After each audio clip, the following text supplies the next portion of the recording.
In this video, we will further explore the significance of the periodic table of elements and develop a deeper understanding of its usefulness. Specifically, our focus will be on the groups within the periodic table. When we refer to a group, we are referring to a column of elements. Interestingly, even though the elements within a given column may possess different atomic numbers, they exhibit similar properties. This can be attributed to the fact that, in most cases, these elements have the same number of valence electrons. Valence electrons are the reactive electrons that have the potential to interact with other substances because elements with similar valence electrons tend to exhibit comparable reactivity. They are inclined to form similar ions and play analogous roles in ionic compounds. For the purpose of this video, I will primarily concentrate on the groups located at the extremes of the periodic table, specifically those on the left and right sides. These groups are of the particular interest because they are closest to achieving a full outer shell, either by losing or gaining electrons.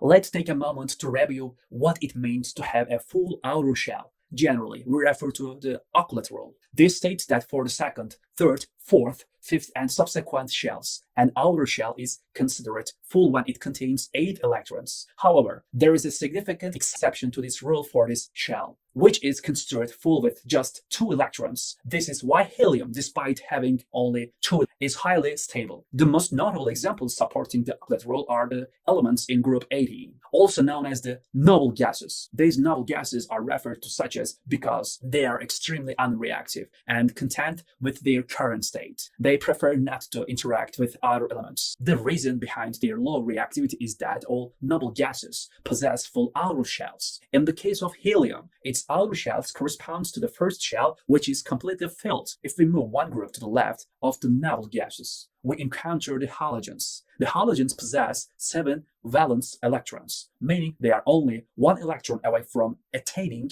an electron configuration similar to the noble gas located to their right. As a result, these halogens have a strong tendency to attract electrons in order to form negative ions, also known as anions. For example, fluorine commonly becomes a fluoride ions with a charge 1, -1. For example, fluorine commonly becomes a fluoride anion with a charge of -1. Similarly, chlorine can form a chloride anion with a charge of -1. This pattern continues, with iodine often gaining an electron and acquiring a -1 charge. Now, if we move one step further to the left, we encounter the oxygen group, which includes elements such as oxygen and sulfur. These elements possess 6 valence electrons.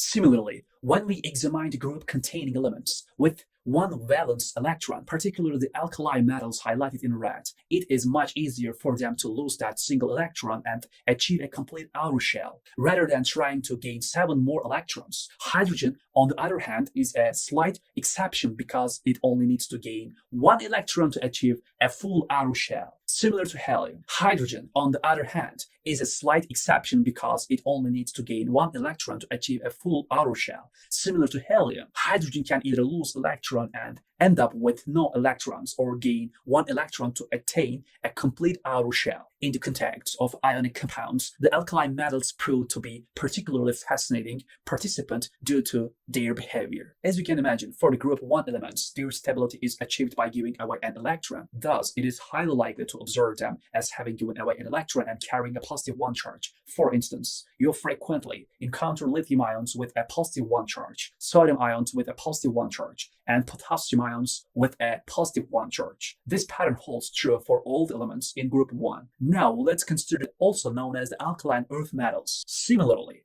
it is easier for them to lose 2 electrons than to gain 6 and achieve a full outer shell. Consequently, you will typically encounter beryllium with a +2 charge, indicating the loss of those 2 electrons. The same applies to magnesium with a +2 charge and calcium with a +2 charge. Given this information, how would you expect compounds to form between elements on the left and elements on the right? It is reasonable to expect that when an alkali metal is represented alongside a halogen, the reactivity between them would be significant. In fact, it would be highly reactive because alkali metals have a tendency to give away electrons, while halogens have a propensity to accept electrons. Consequently, the electrons would transfer from the alkali metal to the halogen. This process may release a considerable amount of energy, but the outcome would be the formation of an ionic compound. For instance, lithium would lose an electron and acquire a positive one charge. This positive ion would be strongly attracted to a chloride anion that has just gained an electron. It could be the same electron that was lost by lithium, or it could be an electron taken from another lithium atom. As a result, these two entities would be drawn together and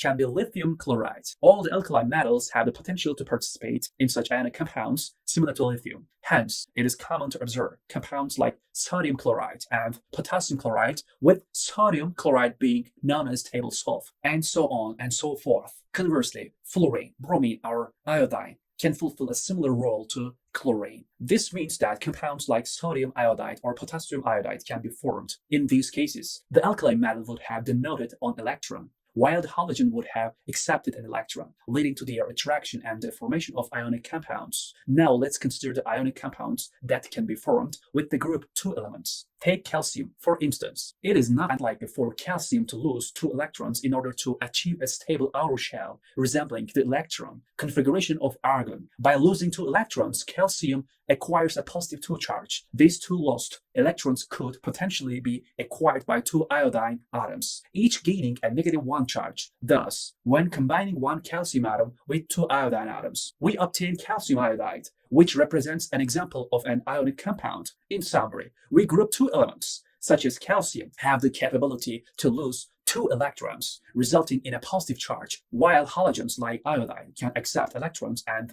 acquire a negative charge. Through their mutual attraction, these elements can form ionic compounds, as exemplified by calcium iodide. The resulting compound, calcium iodide, maintains an overall neutral charge because calcium carries a positive 2 charge and each iodine atom carries a negative 1 charge, thus balancing out the charge. This compound, calcium iodide, serves as the example of an ionic compound. Now let's consider the interaction between calcium and oxygen. Calcium has a tendency to lose 2 electrons, while oxygen has a tendency to gain 2 electrons. As a result, we can observe the formation of a compound called calcium oxide. To summarize, the position of an element within a column of the periodic table provides valuable insight into its reactivity, primarily due to the determination of its valence electrons. Atoms are most stable when their outer shells are full, leading to predictions regarding whether it is easier for them to lose electrons and for positive ions, or to gain electrons and form negative ions. These predictions, in turn, allow us to anticipate the types of ionic compounds that can be formed with different elements.